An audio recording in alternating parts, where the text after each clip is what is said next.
Dear students, आज का जो हमारा टॉपिक है वह है magnetic force on current carrying conductor placed in uniform magnetic field. यानी अगर हम एक करंट कैरिंग कंडक्टर को एक एक्सटर्नल यूनिफॉर्म मैग्नेटिक फील्ड में रखेंगे, उस पे फोर्स पड़ेगा। उस फोर्स के बारे में आज हम जानना चाहेंगे। तीन बातें खासकर इस लेक्चर में हम पढ़ेंगे। एक अगर हम एक कंडक्टर को, करंट कैरिंग कंडक्टर को यूनिफॉर्म मैग्नेटिक फील्ड में रखेंगे, उस पर फोर्स क्यों पड़ेगा। पहली बात ये समझेंगे क्यों पड़ेगा फोर्स। दूसरी बात कितना फोर्स पड़ेगा।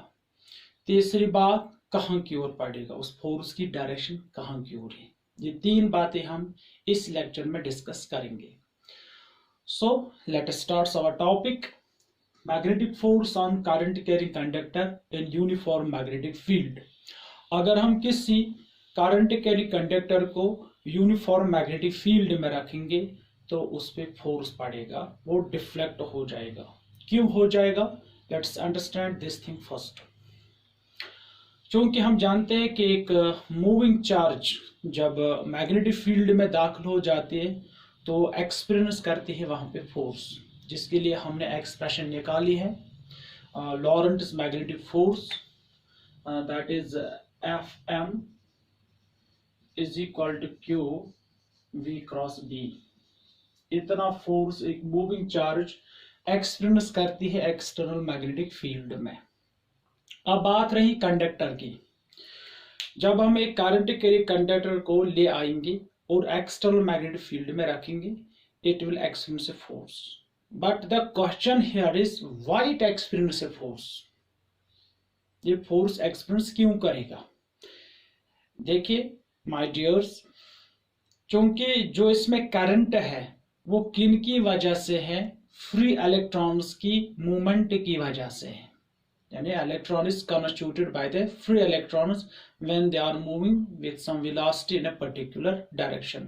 जब भी एक कंडक्टर में फ्री इलेक्ट्रॉन्स मूव करेंगे एक खास दिशा में, they constitute electric current।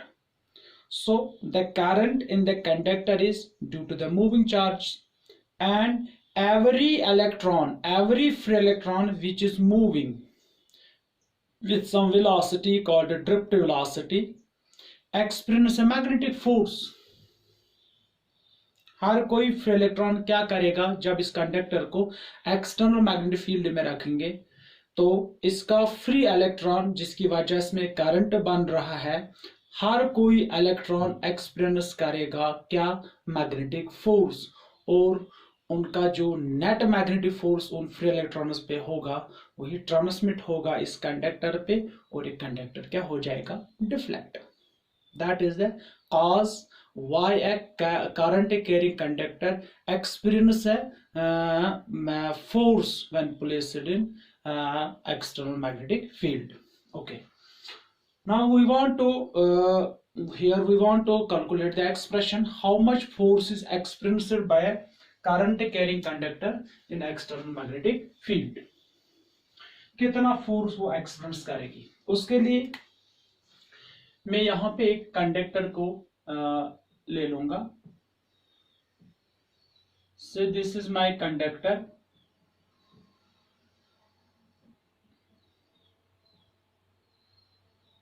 This is my conductor. इसकी कुछ लेंथ है, चलो मान लेंगे इसकी लेंथ L है, और इसका कुछ एरिया ऑफ क्रॉस सेक्शन से A। तो इसमें करंट फ्लो हो रहा है। से this is the direction of current.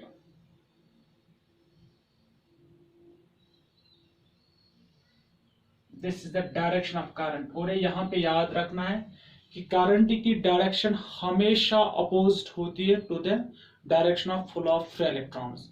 अगर फ्री इलेक्ट्रॉन्स इस दिशा में जा रहे होंगे तो हम करंट की डायरेक्शन उसके मुखालिफ लेते हैं, तो वो हमने करंट इलेक्ट्रिसिटी में पढ़ा है। तो अगर मैंने यहाँ पे करंट की डायरेक्शन यहाँ की ओर रखी है I, that is a current is flowing in this direction, then in which direction free electrons are moving, that means if this is a free electron it is moving in this direction, free electron इस direction में move करेगा।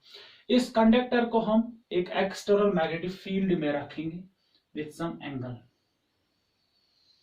सो this is external uniform magnetic field. Current इस दिशा में है और magnetic field इस दिशा में है। ओके, अब मैं एक्सप्रेशन निकालना चाहूंगा यहाँ पे, क्योंकि हर कोई फ्री इलेक्ट्रॉन मूव हो रहा है किस में, एक्सटर्नल मैग्नेटिक फील्ड में, तो उसकी वजह से हर किसी फ्री इलेक्ट्रॉन पे फोर्स पड़ेगा। तो वही फोर्स एक इलेक्ट्रॉन का दूसरे इलेक्ट्रॉन का जब एडअप हो जाएगा तो वही फोर्स ट्रांसमिट हो जाएगा इस कंडक्टर पे, और ये सारा कंडक्टर है, होल कंडक्टर है, एक्सपीरियंस करेगा फोर्स, डिफ्लेक्ट हो जाएगा। उस फोर्स का एक्सप्रेशन निकालना चाहेंगे। Okay, here let us consider a conductor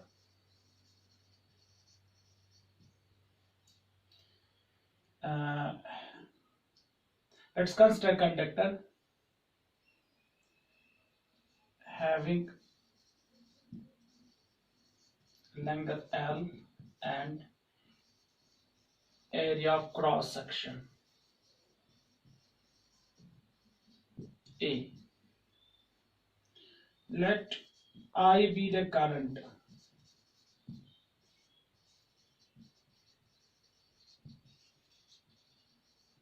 flowing in the conductor.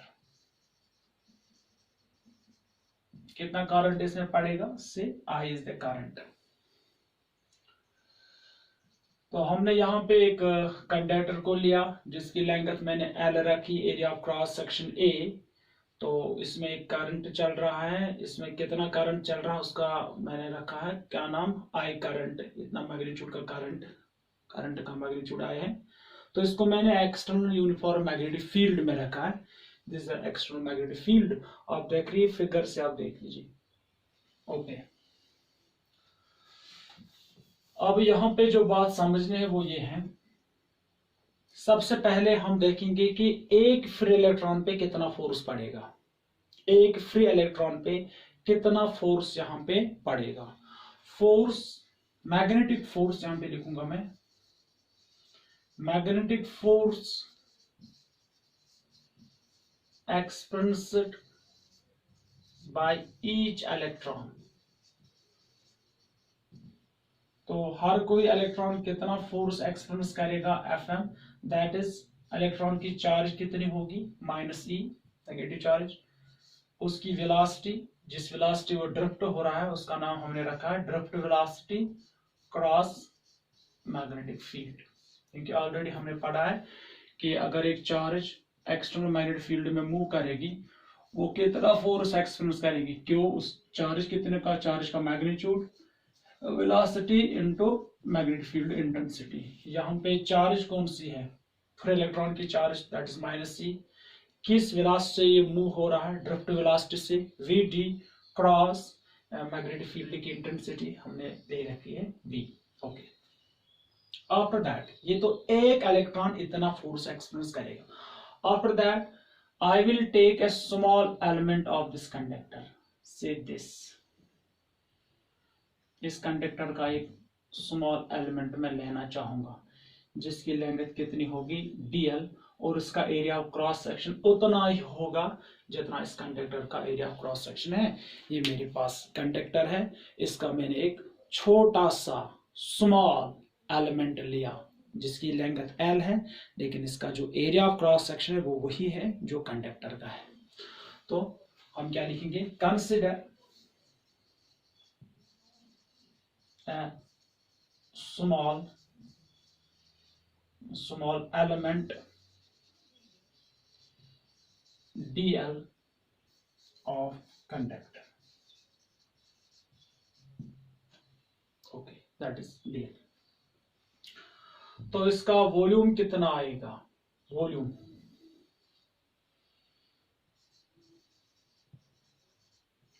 Of small element, volume of small element of conductor, इसका वॉल्यूम कितना आएगा, इसका वॉल्यूम किसके बराबर होगा, area of cross section into it is length, that is ABL, इतना इसका volume होगा। इफ अगर N is the number of electrons per unit volume of conductor, per unit volume of conductor, अगर कंडक्टर के unit volume में n electrons हैं तो इस स्मॉल एलिमेंट जो मैंने लिया इसमें कितने फ्री इलेक्ट्रॉन्स होंगे, इसका वॉल्यूम कितना है मल्टीप्लाइड बाय यूनिट वॉल्यूम में कितने इलेक्ट्रॉन्स हैं। यूनिट वॉल्यूम में n इलेक्ट्रॉन्स है, स्मॉल एलिमेंट का वॉल्यूम ADL है, तो इसमें कितने इलेक्ट्रॉन्स हैं NaDL। Therefore number of free electrons contained in small element of conductor, that is n, unit volume में कितने इलेक्ट्रॉन्स हैं मल्टीप्लाइड बाय इसका कितना वॉल्यूम है ADL, दैट इज NaDL, इतने इलेक्ट्रॉन्स इसके होंगे। ओके, अब देखिए मेरी और देखिए आप, अगर एक इलेक्ट्रॉन पे इतना फोर्स पड़ेगा तो इस एलिमेंट पे कितना फोर्स पड़ेगा, जितने इसके इलेक्ट्रॉन्स है इसमें कितने फ्री इलेक्ट्रॉन्स है NaDL, इसमें फ्री इलेक्ट्रॉन्स है, तो अगर एक इलेक्ट्रॉन पे इतना फोर्स पड़ रहा है तो इतने इलेक्ट्रॉन्स पे कितना फोर्स पड़ेगा, इन दोनों को हम मल्टीपल करेंगे उतना ही फोर्स इसके फ्री इलेक्ट्रॉन्स पे पड़ेगा, और जितना फोर्स इसके फ्री इलेक्ट्रॉन्स पे पड़ेगा उतना ही फोर्स ये स्मॉल एलिमेंट यहाँ पे एक्सपीरियंस करेगा। Now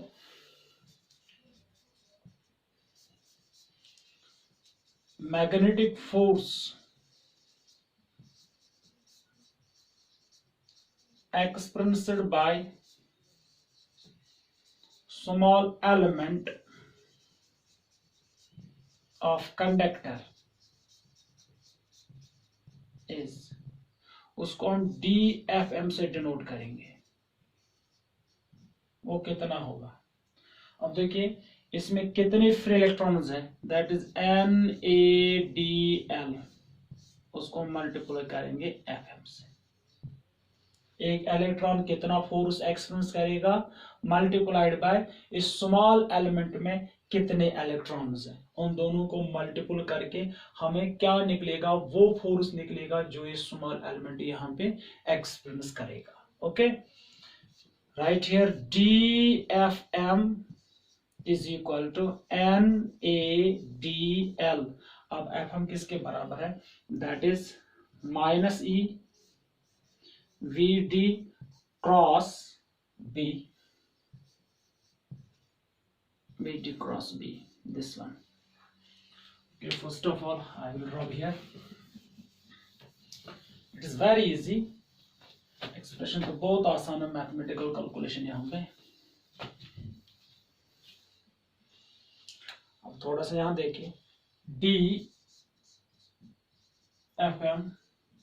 is equal to, minus को हम निकालेंगे बाद माइनस, फिर रखेंगे यहाँ पे N, फिर EADL, यहाँ क्या रहेगा VD cross that is the B, इतना।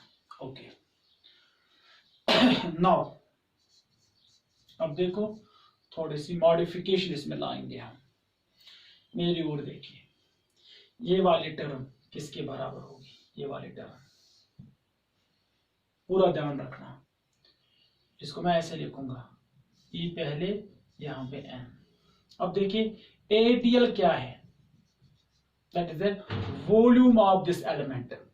अगर इसको हम मल्टीपल करेंगे N से, देन ये इतने इलेक्ट्रॉन्स कंटेन कर रहा है। NaDL, जो NaDL है वो क्या है, वो है इस एलिमेंट में कितने फ्री इलेक्ट्रॉन्स हैं।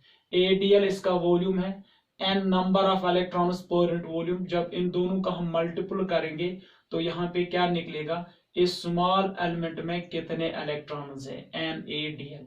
अगर हम मल्टीपल करेंगे इसको E से, चार्ज एंड इलेक्ट्रॉन, तो क्या हो जाएगा, इसमें कितने इलेक्ट्रॉन्स हैं multiplied by charge and electron gives me the इसमें कितनी फ्री चार्ज है। That means ENADL is equal to free charge contained by this small element. Now ENADL is equal to, वो मैं DQ से डिनोट करूंगा, यहां पे लिखूंगा charge, free charge in small element. Okay, also यहां पे लिखेंगे ये जो ड्रिफ्ट वेलोसिटी है, this must be equal to minus dl by dt। Velocity किसके बराबर होती है, change in displacement, change in displacement पर यूनिट टाइम वेलोसिटी होती है। चेंज इन डिस्प्लेसमेंट, इलेक्ट्रॉन यानी करंट इस दिशा में मूव कर रहा है, जब यहां से यहां करंट मूव करेगा तो कितना डिस्प्लेसमेंट कवर करेगा, dl, एक छोटे से टाइम में दैट इज टेकन dt। तो इलेक्ट्रॉन्स की जो ड्रिफ्ट वेलोसिटी है, अब देखिए जब करंट यहां से यहां फ्लो हो जाएगा, यहां से यहां तक कितना डिस्प्लेसमेंट करंट लेगा, dl, एक छोटे से टाइम इंटरवल में, say that time interval is dt। Now जो इलेक्ट्रॉन्स हैं ये किस दिशा में जा रहे हैं, ये इस डिस्प्लेसमेंट के मुखालिफ जा रहे हैं, करंट इस दिशा में है, करंट के खिलाफ जा रहे हैं। तो इलेक्ट्रॉन जब यहां से यहां मूव करेगा वो भी यही डिस्प्लेसमेंट लेगा, लेकिन इसका नेगेटिव आ जाएगा, यहाँ पे negative sign indicates that the drift velocity of electrons, जो इलेक्ट्रॉन्स की ड्रिफ्ट वेलोसिटी है वो करंट के मुखालिफ है। करंट इस दिशा में है, करंट इस दिशा में डिस्प्लेसमेंट ले रहा है, लेकिन इलेक्ट्रॉन इस दिशा में ड्रिफ्ट हो रहा है, तभी तो हमने यहाँ पे नेगेटिव साइन लगाया है, माइनस। तो इलेक्ट्रॉन जब यहां से यहां चला जाएगा कितना ही डिस्प्लेसमेंट कवर करेगा, माइनस dl, कितने टाइम में, से dt टाइम में। So drift velocity is equal to vd is equal to minus dl by dt। Here negative sign indicates that the drift velocity of electron is opposite to the dl, because current इस दिशा में जा रहा है, जो current element हम ले रहे हैं एलिमेंट, उसकी डायरेक्शन वहीं क्यों रखेंगे जहां करंट की डायरेक्शन होगी। क्योंकि करंट इस दिशा में आ रहा है, इलेक्ट्रॉन इस दिशा में जा रहा है, इलेक्ट्रॉन अपोजिट टू dl है। सो कितना डिस्प्लेसमेंट यहां से यहां तक एक इलेक्ट्रॉन जब जाएगा कितना डिस्प्लेसमेंट लेगा, dl ही लेगा ना, लेकिन उसके आगे हम नेगेटिव साइन इंडिकेट करेगा। Here negative sign indicates that drift velocity of electrons is opposite to the dl element। Okay, तो ये होगी यहाँ पे बात, vd किसके बराबर आएगा, माइनस dl बाई dt।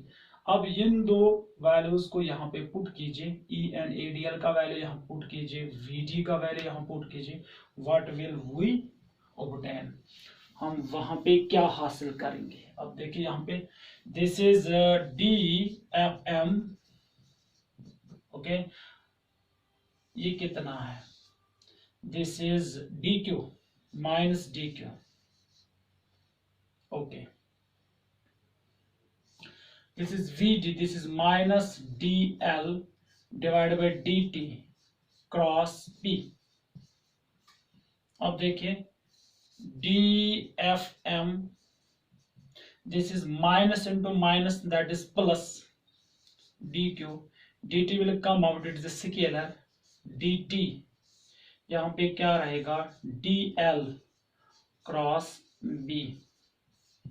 अब देखिए this is DFM, what is DQ by DT, rate of change of flow of charge per unit time, that is the current, I is equal to DL cross B। यहाँ पे लिखना है इसका, because I is equal to DQ divide by DT। This is the force, magnetic force experienced by this small element. Now अब कैसे हम निकालेंगे whole conductor पे कितना फोर्स पड़ेगा? हम इमेजिन करेंगे, कंसिडर करेंगे यहाँ पे ये जो हमारा कंडक्टर है ये इन्हीं छोटे छोटे एलिमेंट्स का बना हुआ है। क्योंकि हर कोई एलिमेंट इतना फोर्स एक्सपीरियंस कर रहा है तो होल कंडक्टर कितना फोर्स एक्सपीरियंस करेगा? इस पे भी कितना, अगर इस पे कितना फोर्स आ गया DFM, इस एलिमेंट पे भी DFM, इस एलिमेंट पे भी DFM, इस एलिमेंट पे भी DFM। अब हम इन DFM का हम इंटीग्रेट करेंगे, यानी इनका एडअप करेंगे, तो हमें निकलेगा नेट फोर्स कितना कंडक्टर एक्सपीरियंस करेगा। Here we consider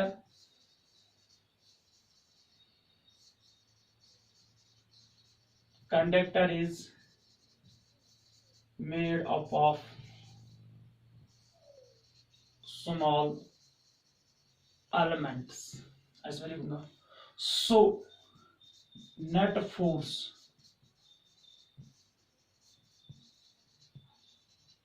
experienced by conductor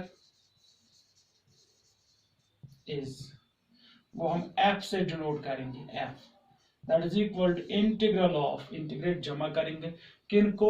DFM को। अब देखिए F is equal to integral of DFM that is I DL cross B। Current, चूंकि मैग्नेटिक फील्ड कांस्टेंट है, करंट इज द कांस्टेंट, तो किसको ये कांस्टेंट इंटीग्रल के बाहर आते हैं जब इसको हम in terms of sine theta देखेंगे मैग्नीट्यूड में, तो इंटीग्रेट किसको हो जाएगा? DL को इंटीग्रेट हो जाएगा। अगर हम DL को इंटीग्रेट करेंगे तो पूरी लेंथ बनेगी किसकी? कंडक्टर को। This will come out here I into L cross B। This is the magnetic force experienced by the whole conductor। यहाँ पे पूरा ध्यान रखिएगा, current is constant, magnetic field is uniform also constant, तो कौन इंटीग्रेट हो जाएगा यहाँ पे? DL, क्योंकि कांस्टेंट्स कहाँ आते हैं? इंटीग्रल के बाहर आ जाते हैं कांस्टेंट, तो DL का जब इंटीग्रेट हो जाएगा तो DL जगह अगर हम इंटीग्रेट करेंगे, जमा करेंगे, तो पूरी लेंथ बनेगी किसकी? कंडक्टर की। करंट वही रहेगा, मैग्नेटिक फील्ड वही रहेगा, DL का इंटीग्रेट हो जाएगा, DL का इंटीग्रेट हो जाएगा वो L में आ जाएगा, L बनेगा, तो I into L cross B in scalar form में, इन मैग्नीट्यूड F कितना लिखेंगे? I L B sine of theta, क्योंकि क्रॉस प्रोडक्ट में साइन थीटा लगता है। Where theta is the angle between length and the magnetic field, यानी current element जहां की ओर करंट की डायरेक्शन थी वही और हम लेंथ की डायरेक्शन लेते हैं यहाँ पे डिस्प्लेसमेंट की, तो इनके दरमियान करंट और मैग्नेटिक फील्ड के दरमियान जो एंगल होगा वो हम लेंगे यहाँ पे theta, that is the theta. This is the force experienced by current carrying conductor in external magnetic field. तो हम अब इसकी डायरेक्शन देखेंगे, वो नेक्स्ट लेक्चर में देखेंगे किस फोर्स की डायरेक्शन किस दिशा में होगी और कौन सा रूल है जिसकी वजह से, जिसकी माध्यम से हम वो डायरेक्शन देख पाएंगे। एक वो बात, दूसरी बात देखेंगे इसकी कुछ special cases. Okay, thank you.